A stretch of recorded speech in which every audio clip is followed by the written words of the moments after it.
So I get a text message yesterday from this one. It's like, hey, let's go see a movie. You know, it's your birthday, my treat. I was like, okay, but here's the rub. He gets to pick the movie. But what does he pick? Central Intelligence, starring Dwayne Johnson and Kevin Hart. It sounded like a thinking man's movie. Kevin Hart, Dwayne Johnson.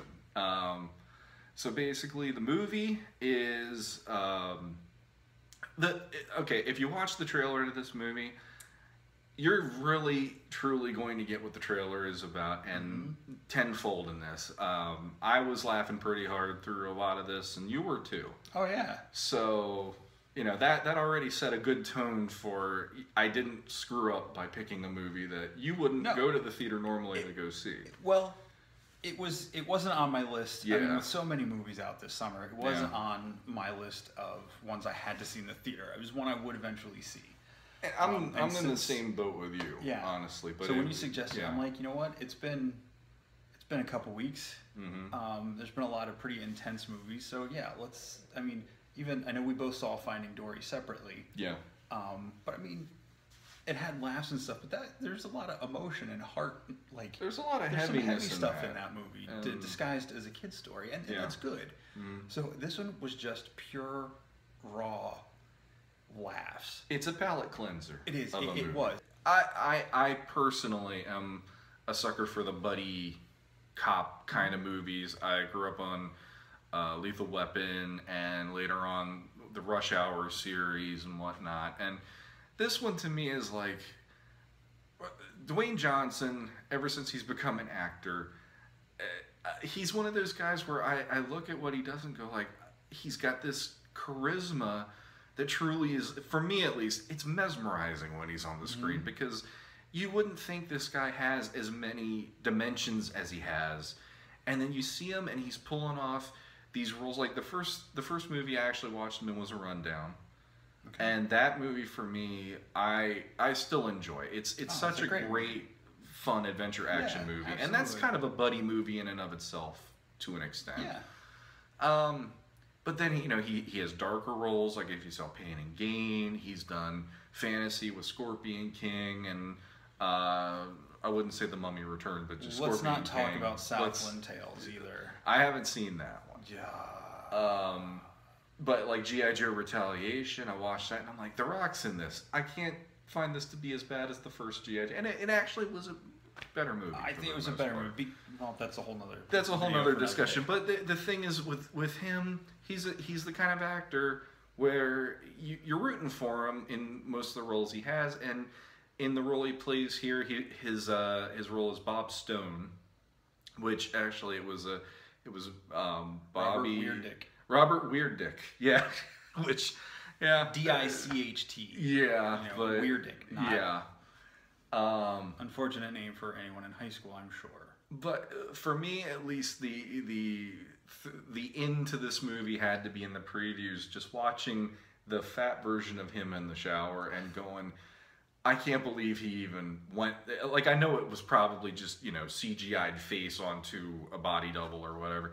But that part in and of itself, singing En Vogue, is like, yeah. Oh, I mean, God. that was.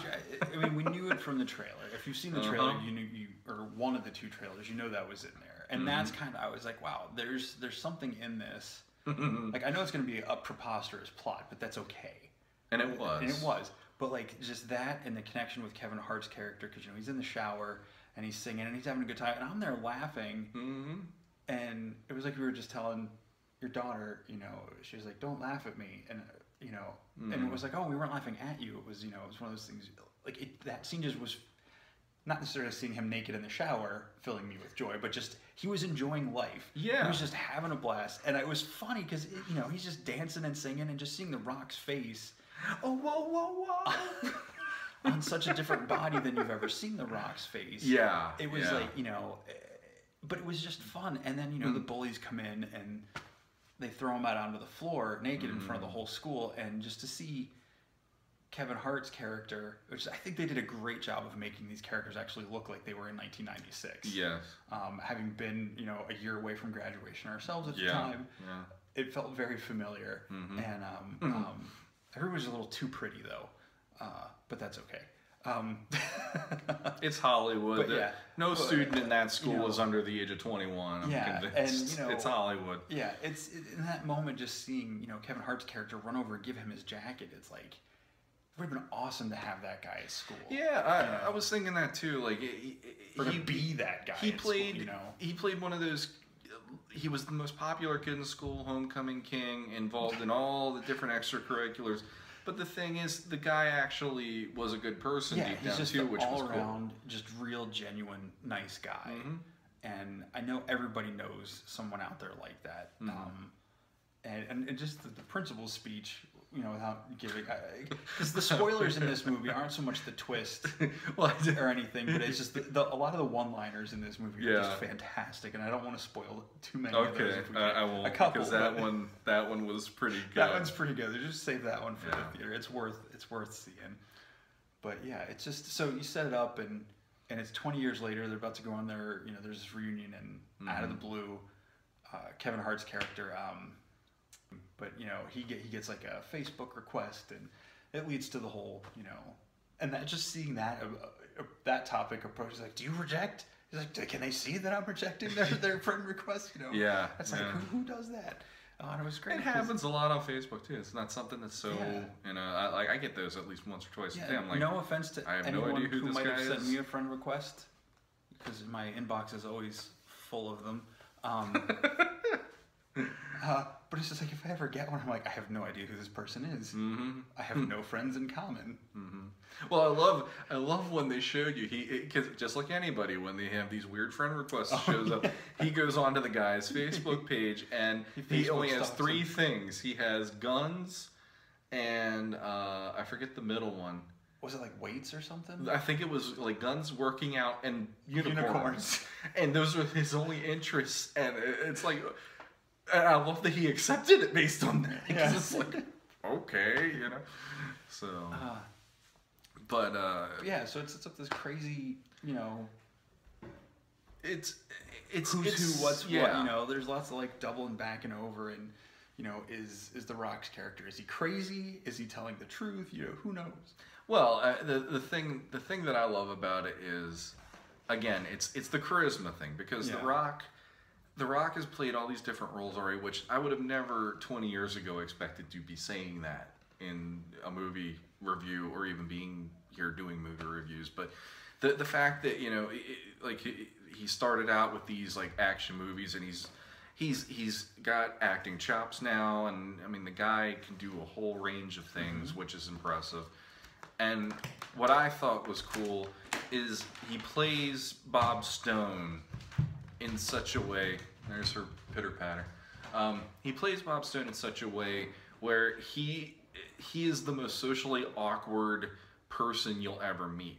I mean, here's a guy, he's like a mountain in person, and he's wearing unicorn shirts, and he has a leather fanny pack on, and he's like, I'll get you one of your own, this is great! And he's like the most enthusiastic, boisterous adult you'll ever meet. It's almost like the guy never learned that he became a man or an adult at any point of his life.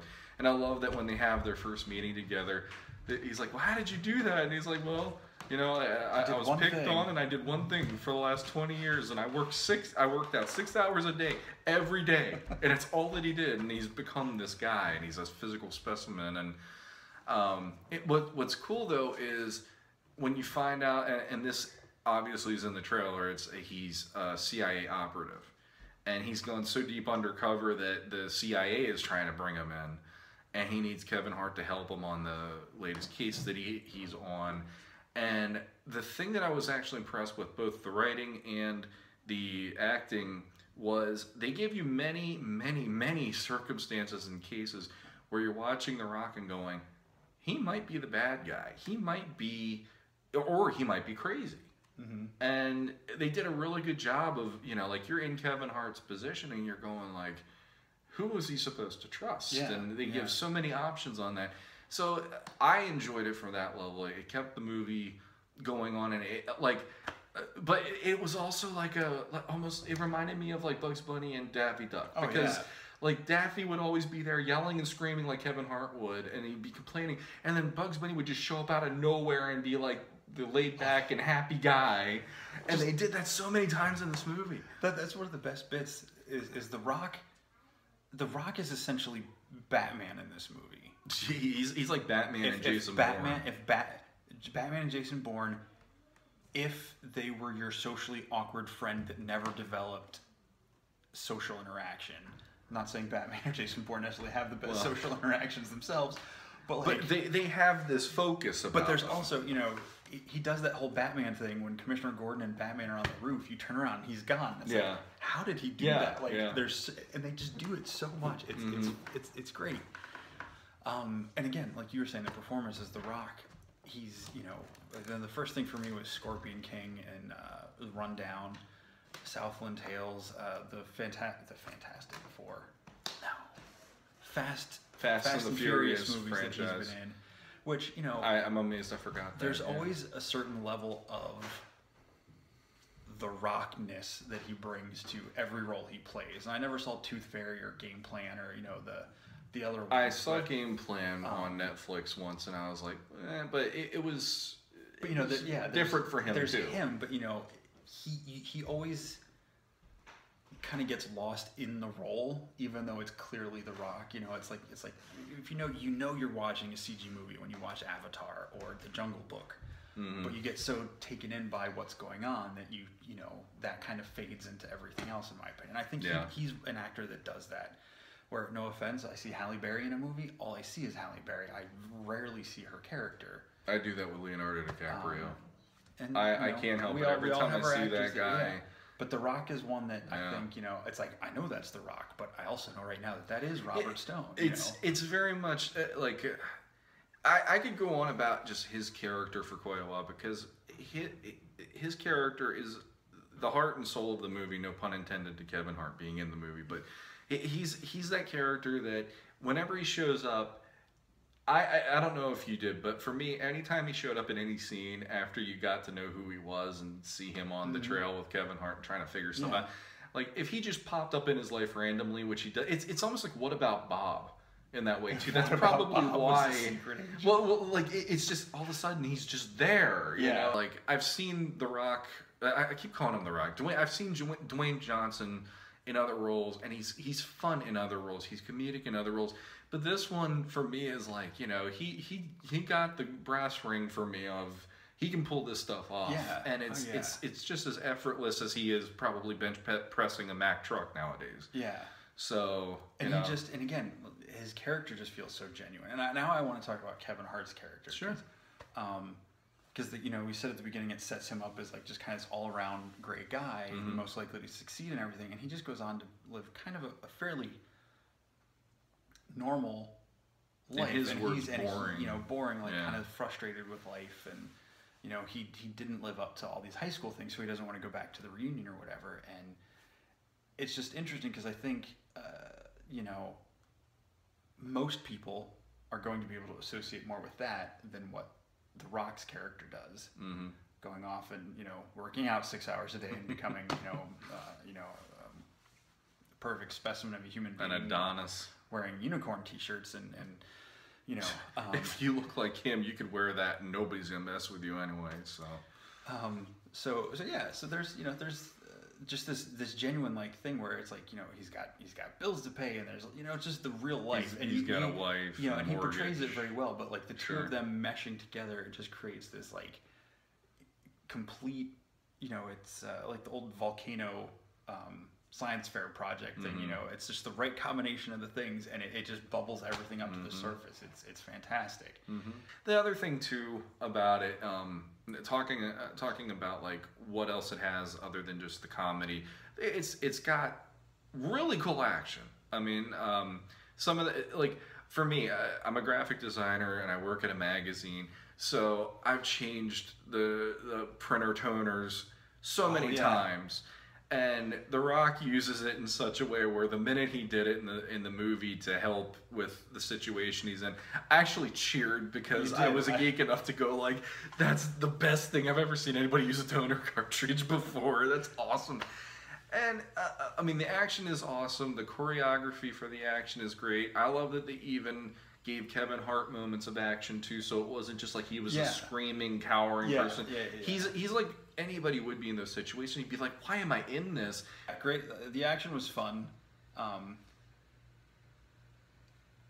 It was just well paced. It didn't run too long. It didn't feel like it didn't go. It wasn't over long. It felt like it was timed out pretty well. Mm-hmm. There wasn't a moment I got bored. You're in, you're out. Yeah. And it didn't feel like anything was rushed either. Like it felt very well paced.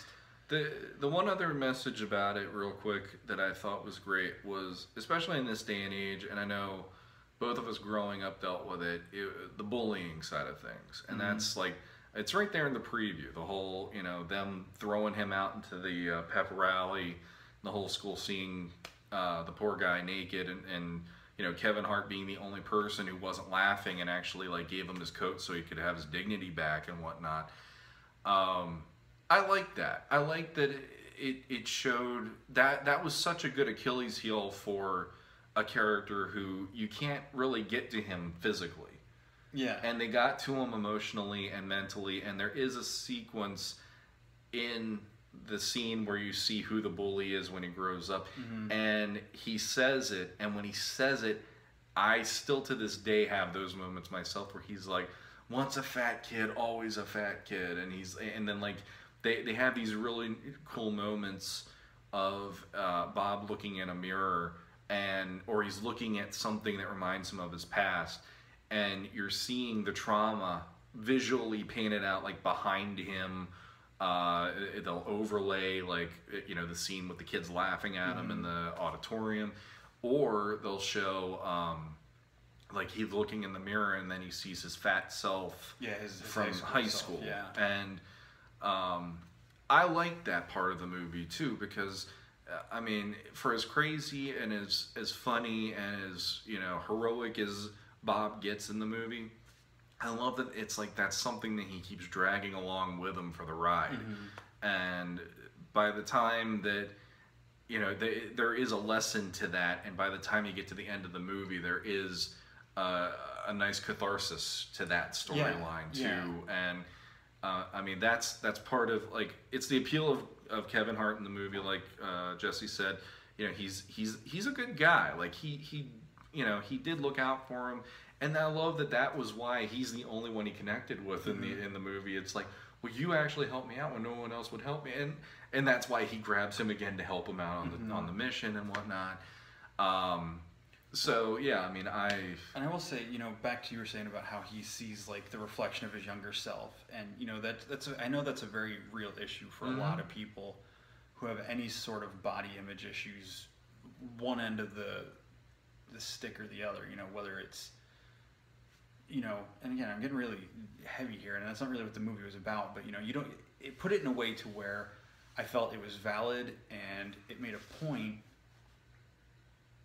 and it got you to think about stuff in a way, versus a movie like Shallow Hal tried to be poignant about it, but I felt like that movie, the whole movie was supposed to be how you see the inner beauty in someone, and you spend 90% of the movie with the normal fit Gwyneth Paltrow.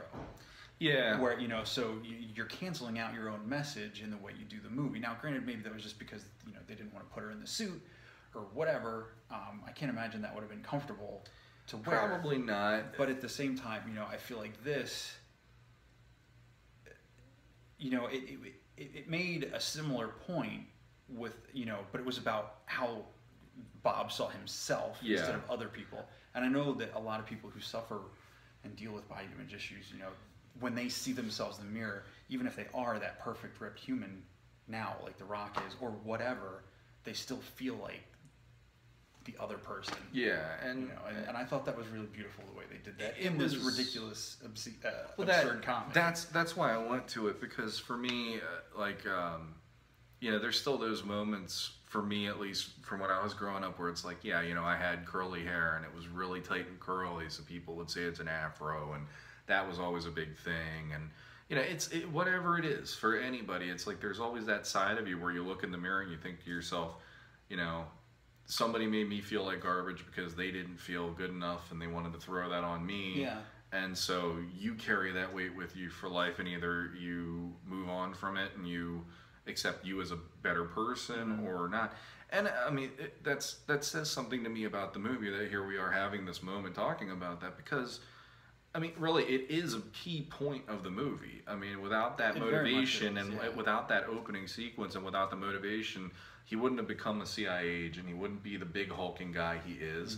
And then he's still fighting that battle on a daily basis. And I loved how they did that. I applauded the fact that they did it, and I applauded the fact that it showed you can overcome these things. And even if you are as huge as The Rock and you look like a superhero or whatever, you might still have your issues. And you know, it's like it's a lot of good stuff in this movie, as far as I'm concerned.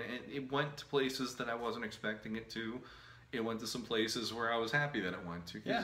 I mean, the action was it wasn't like mind-blowing action, but the way that they choreographed stuff actually was thought out well, and it was paced well, and it showed, like, I love that it was almost like they flipped a switch every time there was an action sequence, where normally The Rock was this bubbly, happy guy.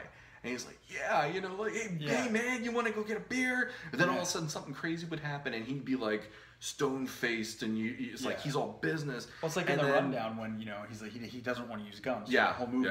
And it's like, when I get that moment was awesome. It's just like, boo.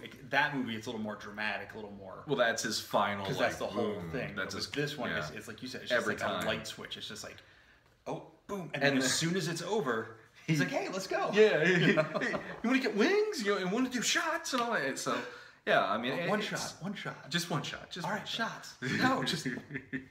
So I would recommend this to anybody who's interested in seeing something fun, and it isn't mindless. Like, a lot of people might think it's mindless, but it's got, like, you know, those issues and whatnot, the bullying part of things, and just even, you know, like, someone who doesn't fit in having, you know, reaching out to somebody who affected their life somehow. That was cool too. I like that.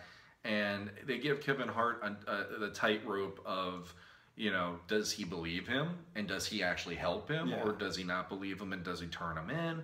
And I thought they did a really good job of that, because they went both ways a lot. You know, it made you wonder, well, how is he going to turn out by the end of the movie? And I also like the way they played his marriage relationship with his wife, like, because it could have very easily gone like cliche, you know, oh, why are you never here? You never listen to me. Like, it could have been that very cliche.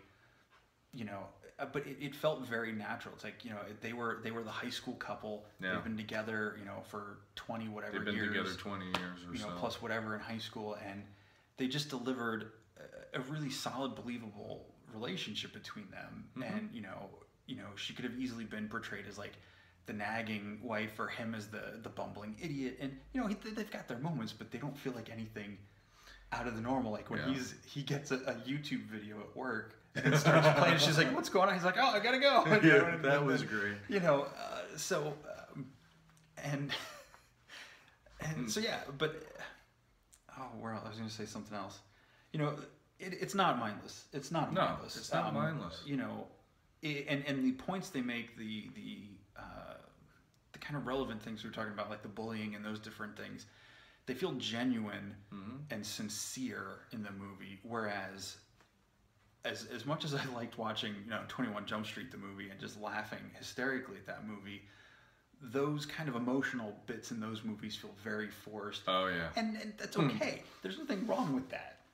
It's just, in this movie, that's not the kind of movie it was trying to be. No. I know, but it's like, you know, to me, that was just mindless comedy action. Yeah. This one, it's got a purpose, and, you know, there's more to it than just the laughs, I guess.